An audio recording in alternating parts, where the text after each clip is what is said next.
Generally, there are different norm sets. Different researchers have obtained different norms because it's affected by the type of discourse. The norms for persuasive discourse are more words per T-unit because it tends to elicit more complex sentences. So it varies. Narratives are different than conversation, or different than description, or different than persuasive. But here's some general norms just to get you started.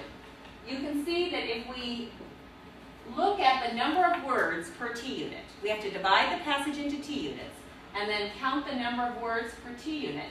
This is the best single indicator or predictor of syntactic sophistication because it takes into account children's ability to embed clauses and produce elaborated noun phrases and verb phrases.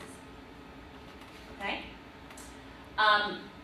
So typically, first graders have about 5 to 7 words per T-unit, average. Now, if you think about the MLU of kids in Brown Stage 5, where's our MLU in Brown Stage 5 when they were 3 and a half, 4? 4, or around 4. So we're not doing MLU anymore, but we're doing words per T-unit, and we've had a jump, as we would expect. Then in 3rd grade, children are more typically 7 to 8 words per T-unit.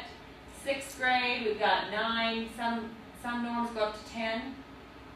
9th grade, these norms are looking lower, but some are a little bit higher. You can use these to start with. Scott said that by 12th grade, written discourse averages 14.4 words per T-unit in school-age children, whereas oral discourse or spoken discourse is only 11.7. What does that tell us? What? But what does it tell us about the syntactic complexity of our written language as opposed to our oral language? We're more casual speakers than we are writers. True. And when we're more formal, what happens to our syntax?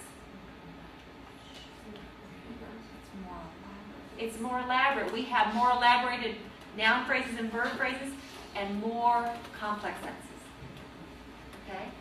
And you learned that when you read about literate versus oral language, right? So we see that in development. So we have different rules, and we posted those for counting words because questions arise in terms of if you're counting words per T-unit, what's a word? Where do you divide the boundaries?